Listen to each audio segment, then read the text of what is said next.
Support for First Coast Connect is provided in part by Baptist Health and North Florida TPO. Good morning, I'm Ann Schendler, and this is First Coast Connect. Today, 65% of Northeast Florida river tributaries remain unsafe for swimming and fishing. We asked two experts why progress in the local St. Johns River Basin has been so challenging and what, if any, signs they see of improvement. Later in the program, how a failure to save an iconic riverside castle helped catalyze a historic preservation movement in Jacksonville. But first, the 18th annual State of the River Report was released last Tuesday, and it reveals a range of concerns from persistent sewage pollution to rising rates of salinity, algae blooms, and some pharmaceuticals. Here to talk about the ongoing challenges to keep the lower St. Johns River Basin clean is Lisa Rinaman, the St. Johns Riverkeeper. Lisa, good morning. Welcome. Good morning, Ann. In just a few minutes, we're going to be joined by Dr. Gerry Pinto. He's an associate research scientist at Jacksonville University, one of the report's authors, and he is just running a few minutes late, so he's going to join us in progress. Lisa, I saw one description in this, in a summary of this river report that called it a complex picture of health, which I thought was an interesting phrasing and perhaps, the most positive light to say. But I mean, granting that the picture is complex, are there elements of this river system that you describe as healthy? Oh, that's a challenging question.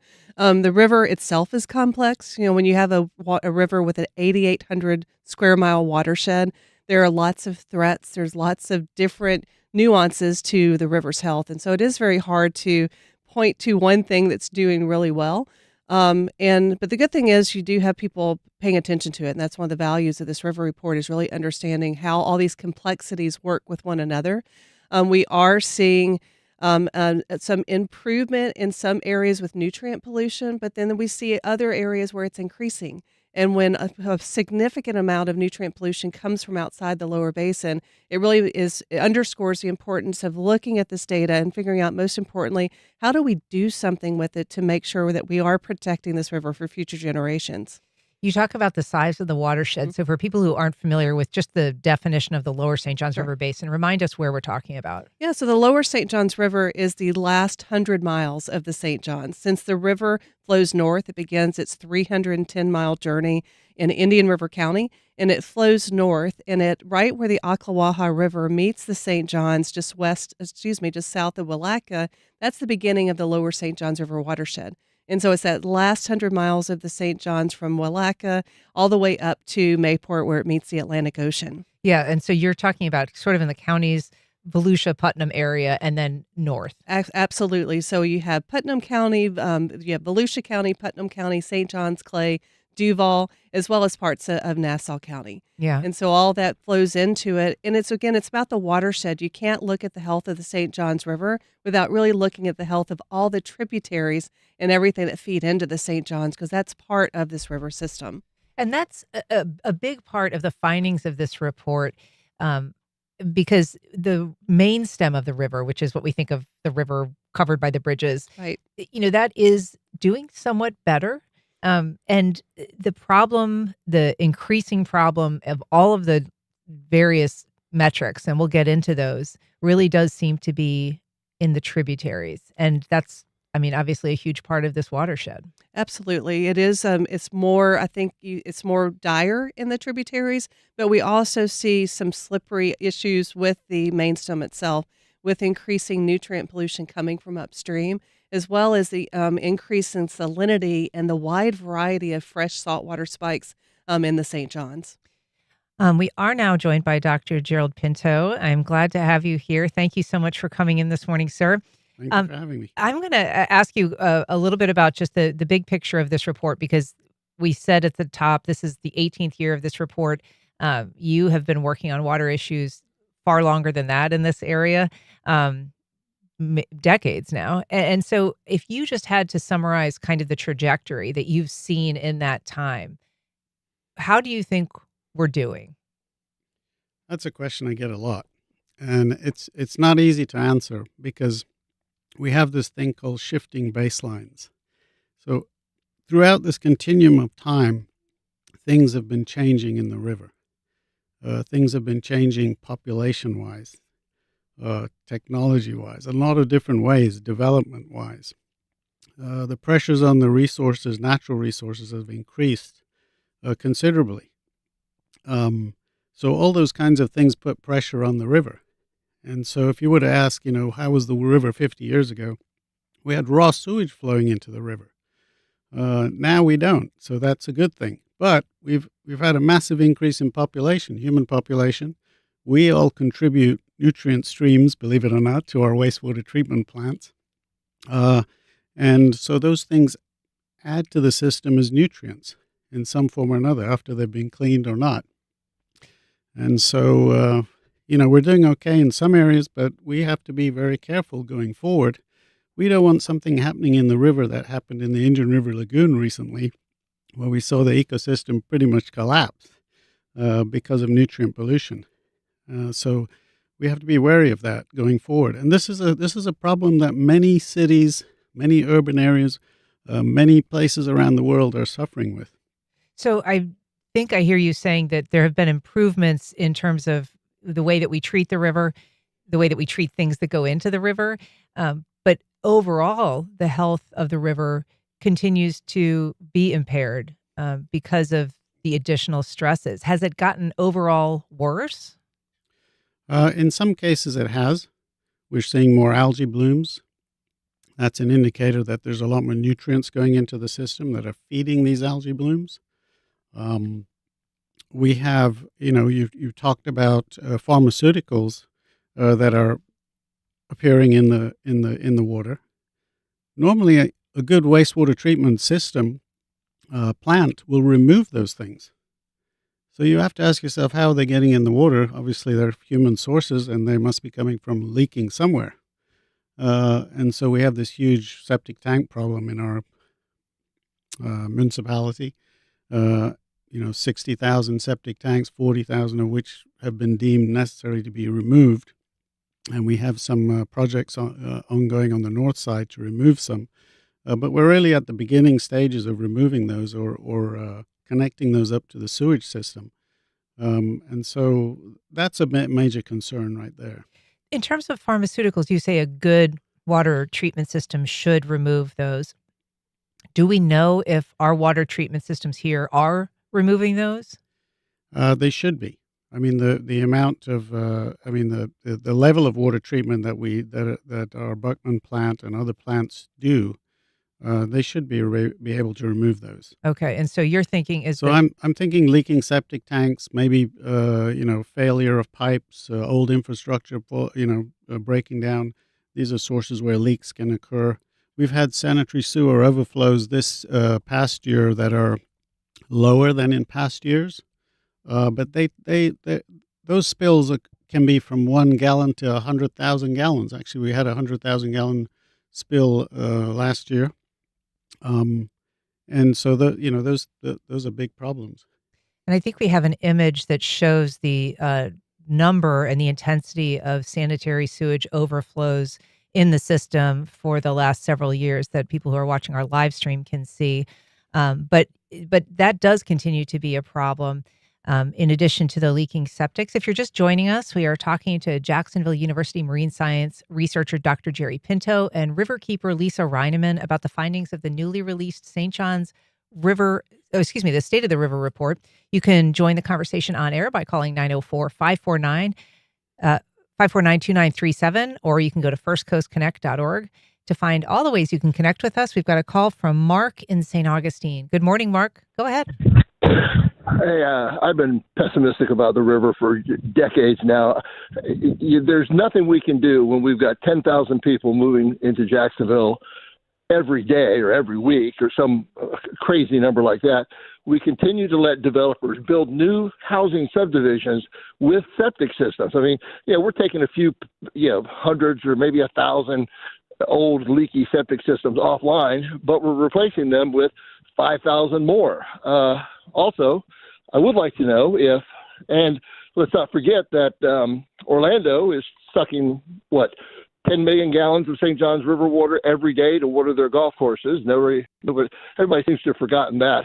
But I want to know, my question is, I hear some talk that they are finally going to decommission the Rodman Reservoir. Will that do anything to improve the condition of the St. Johns River? Many good questions there, Mark. Lisa Rinaman, obviously, well, let's start with the Rodman, because that is an issue you've worked on for many, many years to try to remove the Kirkpatrick Dam from the Rodman Reservoir and restore the Ocklawaha River as it flows into the St. Johns.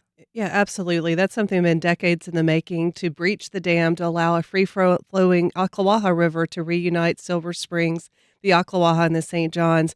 That decision is still being made in Tallahassee. Most likely there'll be legislation, this legislative session that begins in January. It passed last year, right? It was put in the appropriations bill, and so it did not. It was vetoed by the governor, and so this year it seems like the energy around is going to legislation. So there'll be active committee meetings, opportunities for Mark and others to weigh in to make sure that this happens, because it is very important to the health of the lower St. Johns River. It's not a silver bullet. It's not going to undo all the harms that we need to work together to make sure we're working on to restore. But it will replenish the St. Johns River with 150 million gallons of fresh water every day. Some of that will come from restored springs as well as loss of evaporation. So that'll help offset some of the saltwater intrusion issues I'm sure we'll talk about in a moment. Also, it has 7,000 plus acres of forested floodplain that will be restored. Those type of wetlands are the best biofilters, so that'll help filter out pollution, and it really helps restore submerged grasses downstream, which are the kidneys of the St. Johns, not to mention all the impacts to our fisheries by allowing more migratory pathways to open up. And so it's multifaceted, the impacts, and you can find out more information at reunitethерivers.com. Yeah. Dr. Pinto, we talked about, I want to talk more about nutrient pollution in a minute and really explain what that is and where it's coming from, the primary sources. But there are other challenges to the river, including, inputs of pollution, specific contaminants. Can you talk a little bit about what kinds of contaminants? We mentioned pharmaceuticals. That's one kind. What are some of the other ones that this report looks at? So I'll start off by saying that that's not really my area of expertise. We have Dr. Gretchen Billmeyer, who's the environmental toxicologist who handles that section of the report. But we have contaminants that are things like metals, heavy metals, cadmium, mercury, lead, nickel, zinc, aluminum, and these tend not to be much of a problem in the main stem of the river, more so in the tributaries. One of the biggest problems, though, with the metal information is that we have very limited data, particularly in the tributaries on metals. If you look at, for example, I think it's nickel, there were 300 and something readings of nickel taken in the past, but only in the last 5 years that's down to maybe 30 to 40. So almost a tenfold change has occurred in actual monitoring of these sorts of things. So metals is one thing. Metals in the sediments, metals in the water column. We also look at organochlorine pesticides and total pesticides in the water column. And those have increased over the years quite a lot. Yeah. Particularly, we also look at things like PCBs, and these are long-lived chemicals that are, as individuals, there's a whole stream of them. If you add them all up, the cumulative effect is much higher than the thresholds, water quality criteria. And those are things that do not degrade. I mean, they're in the sediments, and when you do things like dredging, or you have storms that whip up the system, stir things up, those things get resuspended, and of course they're a problem. And these metals and these pesticides and things tend to bioaccumulate up the food chain as well. So they're affecting the organisms in the river. They're affecting what eats those, and then eventually humans at some point are consuming some of the fish in there that may have accumulated some of these things. We have a call from Juanita on the south side. Good morning, Juanita. Go ahead. Good morning. Thank you for your services, Lisa and Dr. Pinto. I wanted to find out, I did listen to the State of the River report, And I wanted to find out more information on the finding that there were E. coli that was present in the Julington and Durban Creeks area. However, there were only small samples taken, so there wasn't any conclusory determination there. Why was there not more sampling done in those areas if E. coli was in fact found there? That's a very good question. Juanita, do you have an answer for that, Dr. Pinto? Yeah, this is not uncommon to other tributaries as well. We have a huge area that the agencies are trying to cover, DEP measuring these things, bacteria levels. And so what we've tended to do over the years is sort of spot check. So that's a very limited number of samples in many different areas to cover this massive, massive watershed. And when something is discovered, usually there's more emphasis and focus in that area and more samples are taken there. So if you look at the data over time, there are some tributaries that have good data or more data, and then there are other tributaries that don't have very much at all. And so in an analysis of that, this year, Dr. Scott Jones from UNF has looks at that section in terms of water quality and nutrients, and has kind of done an analysis where we look at the wet season and the dry season and how that affects those things. But generally speaking, when a problem is discovered, then more emphasis is directed there. The problem is that we have so many tributaries, and we have sort of a very spot-checking way of doing that we don't have accurate data or the same amount of data in all these areas.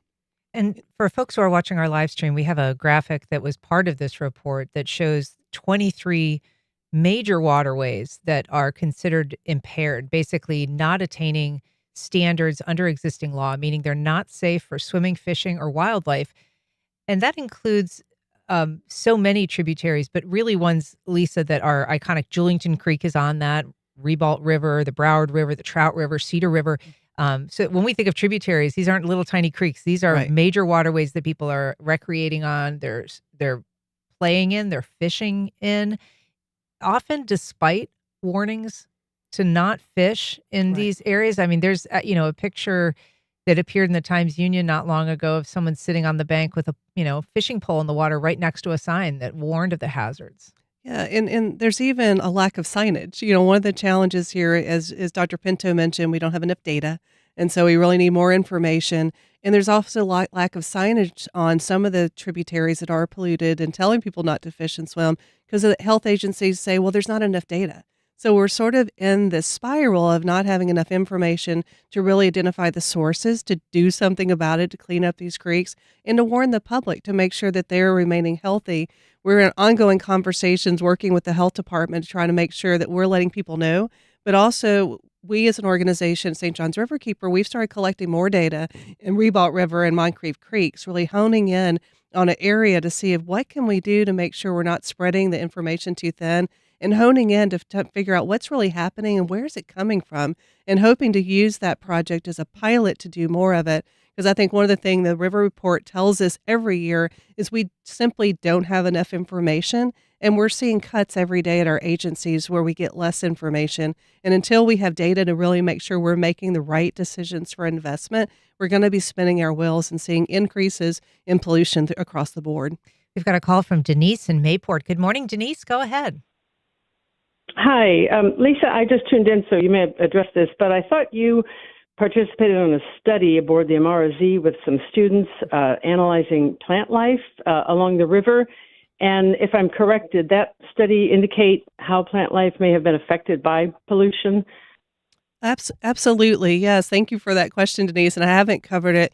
One of the things that St. John's Riverkeeper launched in 2023 was a Save Our Rivers Grasses expedition. Because one of the things we see in the River Report every year, we're losing our submerged aquatic vegetation. It's really the canary in the coal mine. These submerged grasses, they're the kidneys of the St. Johns River, as well as their critical fish habitat. So our commercial and recreational fisheries depend on them. And we've seen a significant loss since Hurricane Irma. And the bigger problem is they're not coming back. So we launched a 5-year program. We just finished up year 3 to study what's going on with our grasses over an 80-mile section of the lower St. Johns River, and also what can we do about it? How can we work towards solutions, meeting with agencies, elected officials, fishermen, and using that data to really make sure we're looking at real solutions. And the 2025 report will be out later this year. And then we'll be hosting a series of meetings up and down the lower St. Johns to discuss these, so the health and the state of the submerged grasses, and most importantly, what can we do about it? We had a question, Dr. Pinto, that raised the issue of, why aren't we doing more testing? And I guess when it comes to the issue of Julington Creek and the presence of E. coli, I guess one of my thoughts is it's so prevalent, it may not even really send up a flag for people who are doing the testing, because is there really a tributary in St. John's in the lower basin that doesn't have E. coli concern levels? And I just want to ask as a second part, kind of, what is the situation when it comes to funding for testing of water quality? Well, I don't really know what the situation for funding is, but it's never been sufficient to cover what needs to be done, and I don't think it ever will be. But it will. But we can focus in areas where we're identifying hotspots, and so yes, all our tributaries, pretty much all 60 something of them that have been looked at, have exceedances of the water quality criteria. There are a few that are mentioned in the river report. Just offhand, I can't remember all of them, but places like Miller Creek, a couple of sub-tributaries in the Arlington River. Just to mention a few, Cowpen Creek, there are a few of them that are over 100% exceeding the water quality criteria, and they haven't changed in a while. They're still very high. So those are sort of problem areas that we can identify. Now we have to find out, what are the sources and how to address those sources. But they have been a problem for a while. But generally speaking, the septic tank removal process, or the hooking up to the sewer system, is sort of just at the beginning stages. This is a massive effort that will take billions of dollars, eventually to complete. But you mentioned earlier, one of the big problems is we keep permitting septic tanks, and I admit that in some places there is no sewer, and you have to have some kind of on-site treatment like that. But the latest technology and better inspection and keeping up with those things and fixing them when they leak or when there's a problem with them is going to be critical. We know, Lisa, that the septic situation is a problem, and it is all over the state. And so moving to sewage treatment and a more kind of, organized system of disposing of sewage is the solution. And yet we know, and Riverkeeper has been very active in trying to hold to account the issue of sanitary sewer overflows. We see those a lot during storms.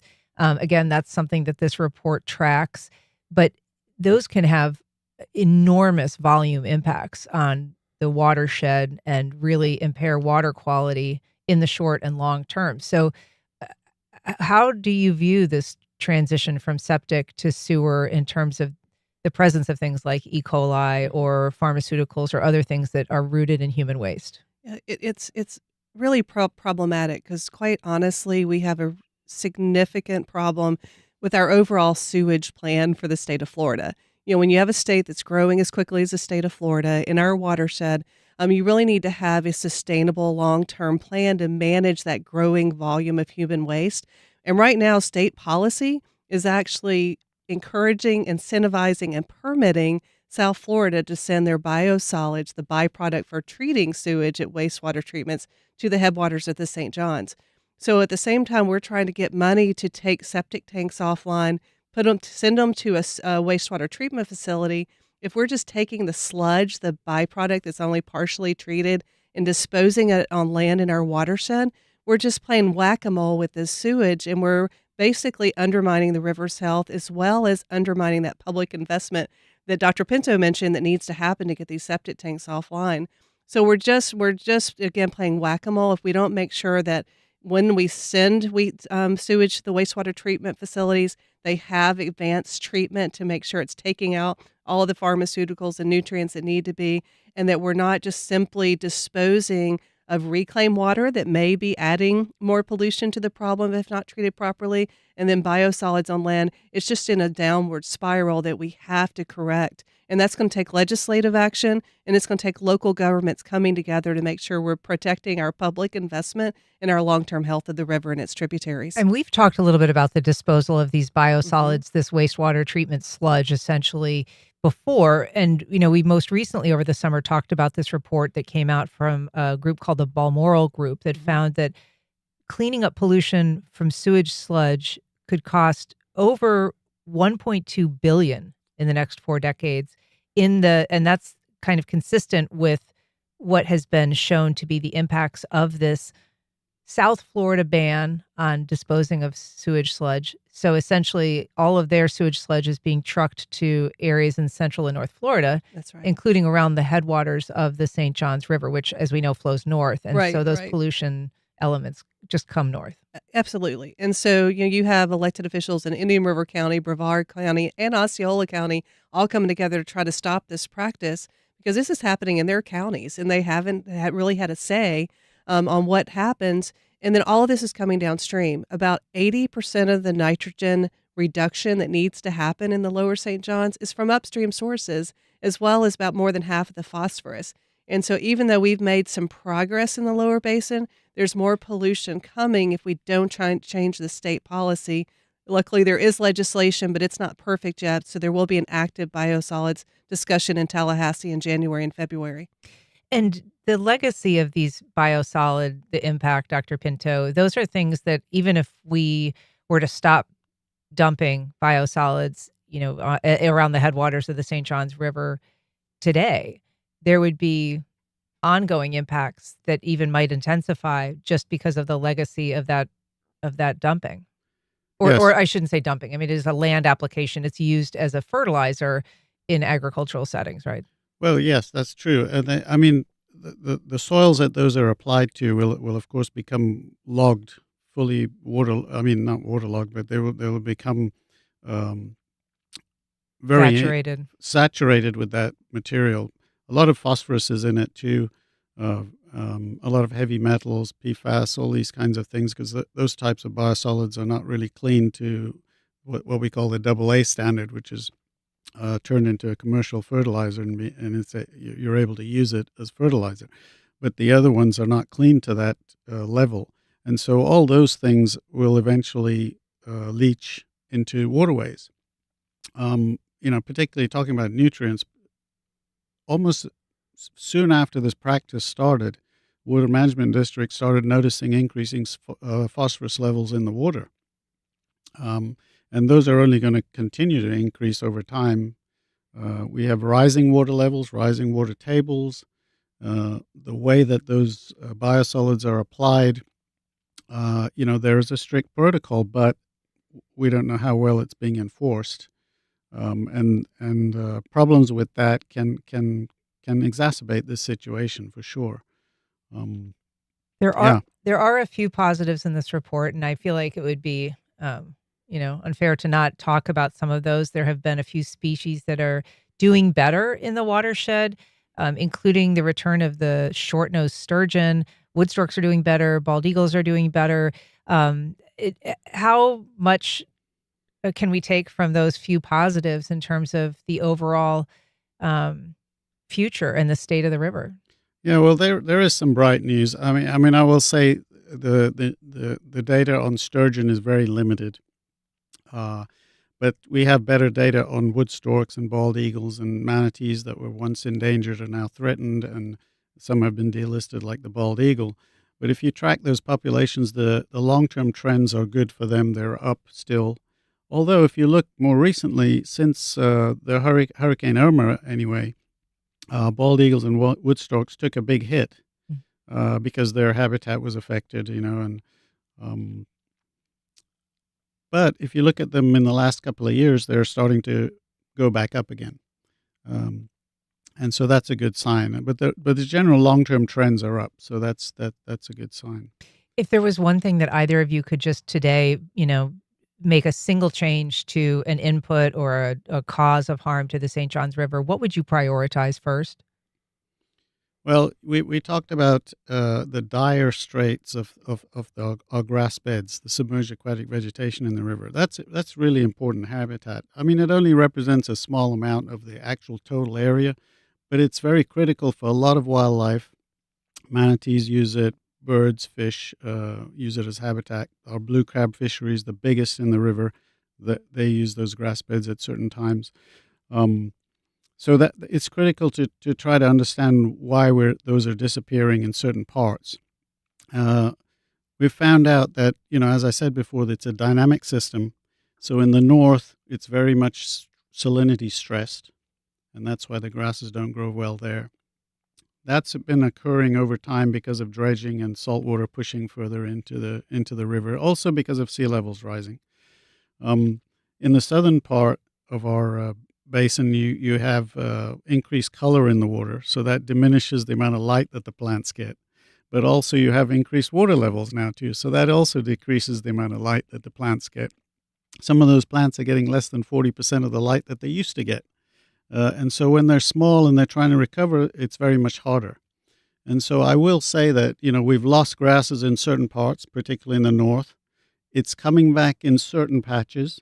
But the general picture is pretty dire right now, and we need to find a way to rejuvenate that habitat. Which brings me back to the Ocklawaha, which is the biggest tributary to the St. Johns River, provides or historically provided 40% of the freshwater input into the river, and how restoring that flow to its natural flow would enhance the system, would provide more of the kidneys of the environment to clean the wetlands. You talk about 7,000 acres of wetlands. Freshwater inputs are very important into an estuary. And so I think that would be, the key thing, I think I would say, would be getting that Restore input the river. restored. Yeah. And I would echo that. Definitely reuniting Silver Springs, the Ocklawaha, and the St. Johns would have a significant boost to the long-term health of the St. Johns River and its fisheries. But I'd also say we have to have a sustainable plan for ongoing management of sustainable management of our growing volume of human waste. We cannot continue to play whack-a-mole with our growing amount of sewage. And I think that that's something we need to all come together to have a cleaner St. Johns and tributaries. Well, we know that this report is going to be presented in more detail on February 13th at the Environmental Symposium. I trust that you both will be there. But it's great to speak to you this morning, Dr. Gerry Pinto, Lisa Rinaman, the Riverkeeper. Thank you so much for being here. Thank you. Thank you. All right. Up next, snakes, spies, and efforts to save an iconic Five Points castle. We talked to local author Tim Gilmore about his latest book.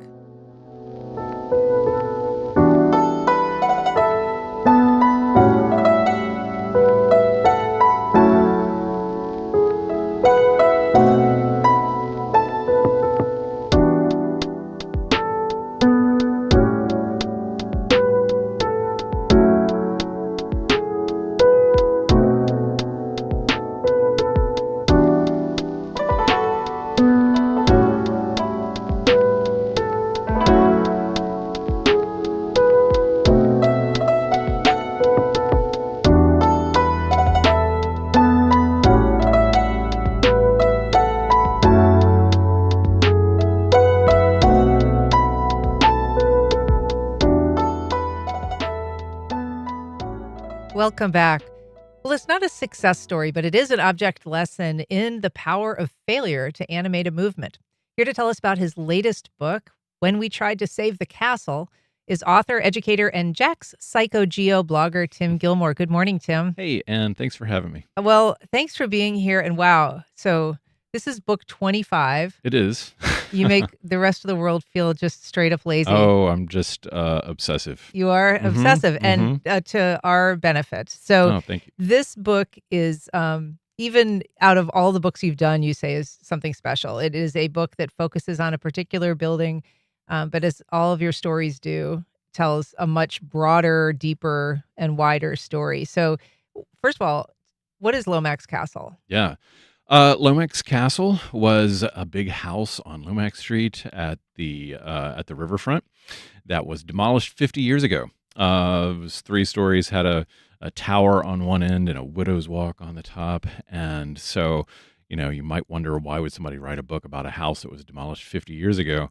It's really symbolic in a lot of different ways of how different lives move through a house, how a house can represent a city, a neighborhood, a history, and as you said, it helped spark the historic preservation movement in Jacksonville.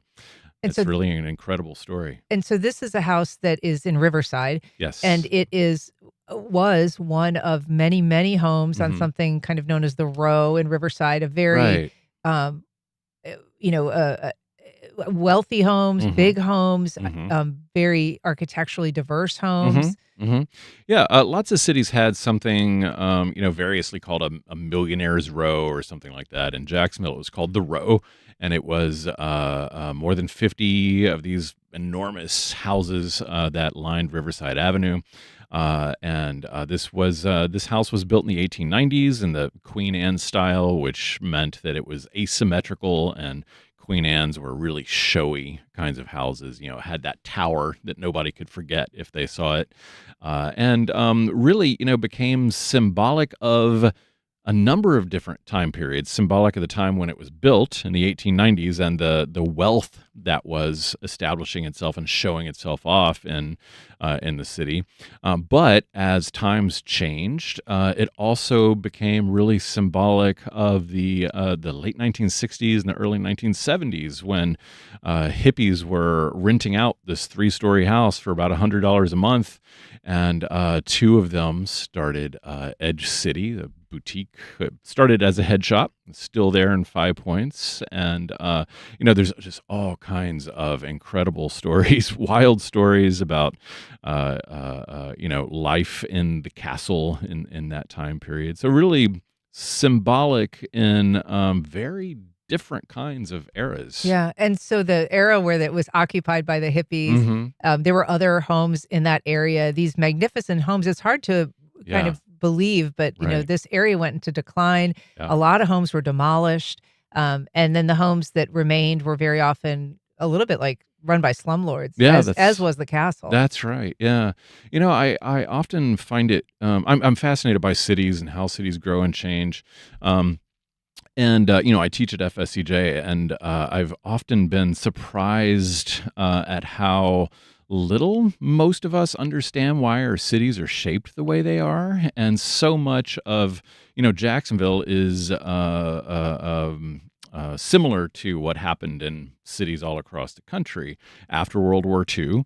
There was white flight, there was redlining, there was the creation of the interstate system and new, often deed restricted areas outside of the former city limits, and people fled neighborhoods like Springfield and Riverside, and so that time period saw lots of incredible houses demolished or converted into lawyers and doctors' offices. Demolished for parking lots, demolished for condo towers, which is the case with the Lomax Castle. And so there was, as a matter of fact, there was a physician who lived in another castle around houses called castles around the corner from Lomax. That house is still there, the Leon Cheek House, which was built by Leon Cheek of Cheek Neal Coffee, which later became Maxwell House. And this physician, his name was Emmett Ferguson. And he bought old properties all over Riverside, and if he could rent them out and make money that way, he certainly did. But if it looked more profitable to tear them down, have them torn down, and let developers do something else there, he certainly was going to do that too. He made lots of enemies for that reason. I found some interesting old quotes both about him and from him. One of them, he said, "All I do is make people mad," Right. because of the kinds of changes that. Not just because he was a proctologist by profession. Yeah, I wasn't going to mention that, but that's true.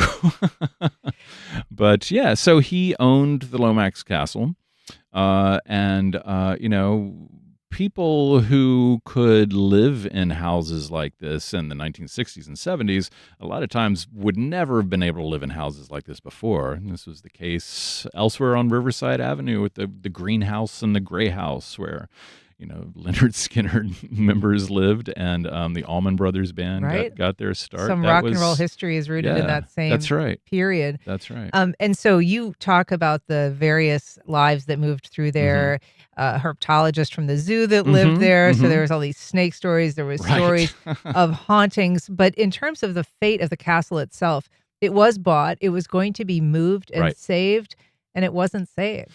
Yeah, this is so, I knew about the house, but what really caught my eye and started this whole, I always think of the stories that I got myself into as rabbit holes. And what started this one is that I saw a Jacksonville Journal story from 1974. I was looking for something else, and I saw this where someone was taking the house apart a piece at a time.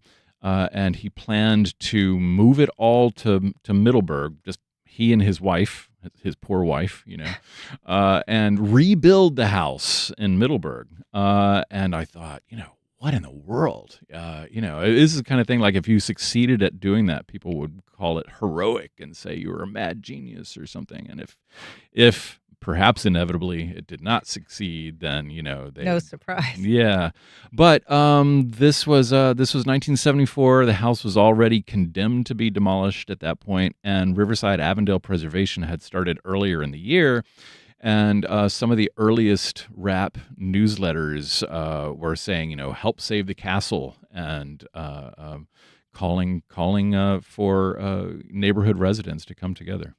And the movement was in many ways animated further by the fact that they weren't able to save the castle. That's true. Yeah, it's really interesting to me. Also, I like the way you pitched it at the start about failures that prompt progress somehow. They were not able to save it, and some of the early pamphlets said, things like a neighborhood can be beautiful, and had a picture of the castle, when it's all together, and then another picture of it when it's 2/3 demolished, and then underneath it says, unless no one cares. And so, of course, RAP started that year, but Springfield Preservation and Restoration started, a little bit later that decade, and other organizations around the city. And of course, this is something that was happening in cities all over the country in response to what had happened to these historic neighborhoods.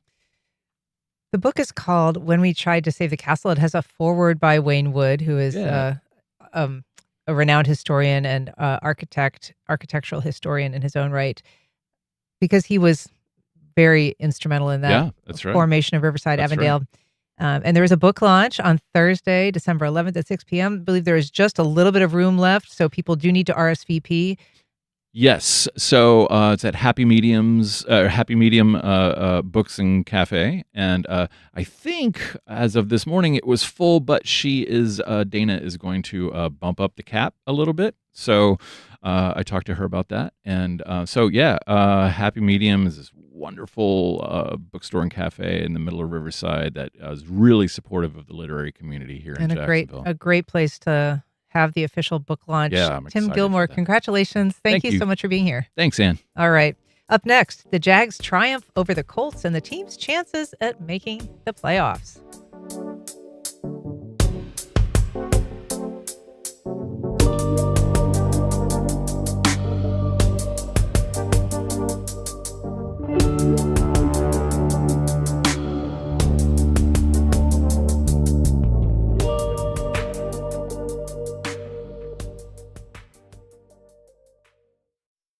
Terrell Hogan Law.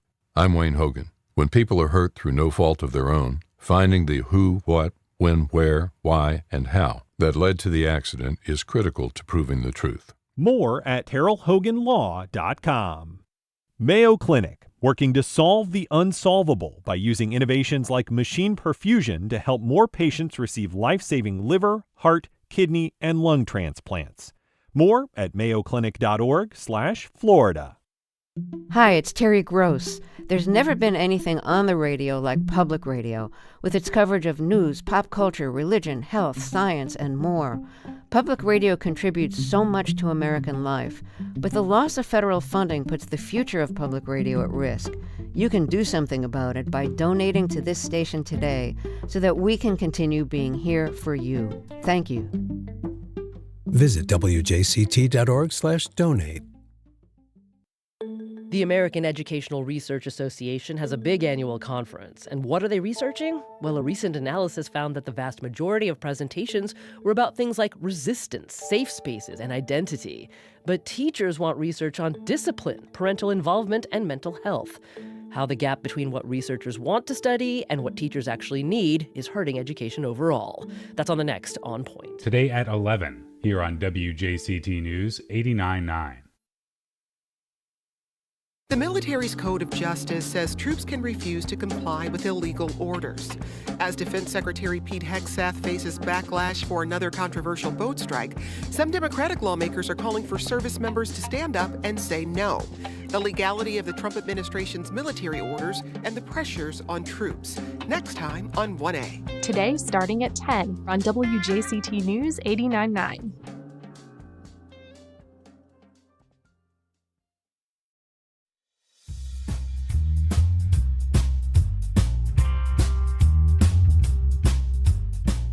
Welcome back. Well, the Jags looked dominant during yesterday's much-needed win against the Indianapolis Colts. Here to help us untangle what all happened is sportscaster Alessandra Pombrian. She joins us from our news partners at News4Jax. Good morning, Alessandra. Good morning.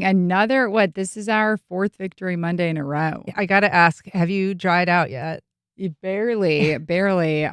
Yesterday was crazy. That weather was awful, but thankfully I was in the press box for the game, so I didn't get rained on, but it looked bad. Well, the fans were not so lucky because it was a wet game, but a really fun one to be at, I'm sure. Listen, if you're going to deal with those, like with the elements, at least they won. Yeah. Like that's the good thing. At least they won. And fans really stayed. A lot of them trickled out when it started downpouring, but a lot of fans were still there at the end of the game. So kudos to you guys because I don't know if I would have done that personally. But yeah, the Jaguars won 36-19. Decisively. Yeah, very decisively. It's the 11th consecutive win against the Colts here in Jacksonville. So that dates back to 2014, which is just insane. I mean, they've had some awful seasons, and they still managed to beat the Colts here in Jacksonville. Wow. So, yeah, it's pretty remarkable, to be honest. They have a 9-4 record, 3-1 in the division, which is huge. That's because now they are the sole leader of the AFC South. They're the number 3 overall seed in the AFC when you look at the playoffs. They're 2 games back from number 1 Patriots and number 2 Broncos, which, and by the way, the Jaguars are going to the Broncos in 2 weeks. They return home on Sunday and host the Jets, which will be a win. They're awful. But this was a huge game. And Liam Cohen said after the game, quote, "I think our guys took control of the moment in terms of understanding that this was a big game in a lot of ways. And I think our guys have responded in so many ways in these big games." There was some chest bumping between Liam Cohen and Trevor Lawrence in a celebration, kind of enthusiastic. Do you get a sense that their relationship is warming up? I mean, how are they relating now as the team gets better and the season progresses? I mean, I think you said it perfectly. You can see that there's a lot of excitement, enthusiasm, motivation, in the franchise and in the Miller Electric Center. I think winning obviously helps that. When you're winning, everyone's happy, everyone's motivated, they want to continue winning. And so that helps with those relationship building. And they've only known each other for less than a year. Remember, Liam Cohen didn't come in until February, I believe it was. Yeah, it was February. So they haven't even known each other for a full year, but you can see that chemistry that they have. And earlier in the season, Liam Cohen said they kind of feed off of each other. Trevor's, as you can see, he's very stoic. He's just, even keeled. And Liam may be a little more emotional. And so he did say, they kind of balance each other out. And sometimes Trevor gets kind of some of that emotion in the game. And then Liam's like, okay, well, I have to stay calm now, stuff like that. Yeah. So I think it's great. I think the relationship is great. And it's also offensive coordinator Grant Udinski, who was brought in to help Trevor and improve him. Got to give some credit to him too. The 3 of them obviously are working well. And Trevor Lawrence was absolutely phenomenal yesterday, which is not many times we get to say that. He had 2 passing touchdowns. He was 17-30 for 244 yards in a horrible game. I mean, it was raining, it was gross, it was kind of chilly too, and he played absolutely fantastic. And there were a lot of praises for him after the game from his teammates and from Liam Cohen, and they should, because he had an outstanding game. Who else stood out to you, and are there areas that you want to see them work on in the next couple of games? Yeah, I mean, yesterday's game was so good that, I mean, it was a complete team win from literally the moment that the game started. I mean, Devin Lloyd intercepted Daniel Jones on the first throw of the game that led to Travis Etienne with a 3-yard touchdown. So literally from the moment the game started, it was just so dominant, such a complete win. And you need to be able to stack these wins on each other. Now, Daniel Jones, their starting quarterback, who's done really good this season, he left early with an Achilles injury to his right leg. Now, he entered the game with a fractured left leg. Yikes. Yeah, which is like remarkable that this guy could even play a football game with a fracture. That it makes no sense to me. But you know what? They obviously took him right to the locker room, and he'll probably be done, maybe even for the season. I mean, so that played you a have role no good, too, right? Yeah, 100%. I mean, you have Riley Leonard come in, who's inexperienced. He's a young quarterback, and now he has to take control of this game. And you know, everyone knows what the emotions were going into this game. It was a huge game, and so you were able to obviously roughhouse Riley Leonard a little bit. And you know, there were 3 takeaways in this game. Greg Newsome intercepted the ball in the fourth quarter. Jarian Jones recovered a Jonathan Taylor fumble in this first half, which led to a Travis Etienne 28-yard rushing touchdown. So, and Travis Etienne, you got to give it to him. I mean, those running backs, again, are having such just remarkable year. You know, he had 2 rushing touchdowns, 74 rush yards, and 20 carries. So, yeah, I mean, there's a lot of good that's coming out of this game. And you have to give it to Josh Hines-Allen, too. He had a sack in 4 straight games. He's up to 7 sacks this season, and he really needs to be disruptive when you have Eric Armstead kind of banged up and injured, and Trayvon Walker just returned. He has been banged up and injured, so it's kind of a Josh Hines-Allen show on the defensive line. He's done a great job. And so just briefly, Jets on Sunday, December 14th. What are you expecting? It's going to be a blowout. Listen, I grew up in New York. I grew up a Giants fan, though. I have a lot of friends that are Jets fans, and those poor people. I mean, it is tough being a Jets fan. It really is. But, you know, it's going to be obviously a fight. You know, it's an NFL game anyways, but I think the Jaguars will be just fine. Then 2 weeks, like I said, they have to worry about that Broncos game. If they can beat the Broncos, we're good to go. They may dethrone them for the number 2 seed in the AFC. All right. Well, nice to have some good news. Alessandra Pomprion, thanks so much for being here. Thanks, guys. All right. And thanks for listening. If you missed anything, you can find all of our past and current shows at firstcoastconnect.org. Join us tomorrow when we preview 2 classic Northeast Florida holiday celebrations, from Tchaikovsky's Nutcracker to Dickens on Center. I'm Ann Schindler. You've been listening to First Coast Connect on WJCT News 89.9.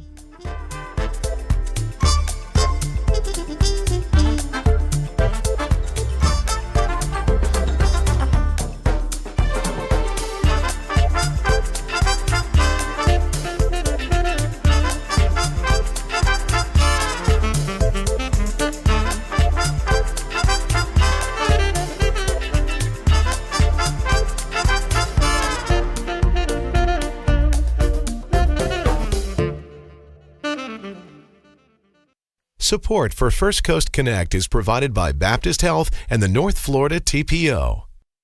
The North Florida TPO is committed to shaping our transportation future. We're focused on planning, funding, clean fuels, and new technologies for a vibrant, connected community.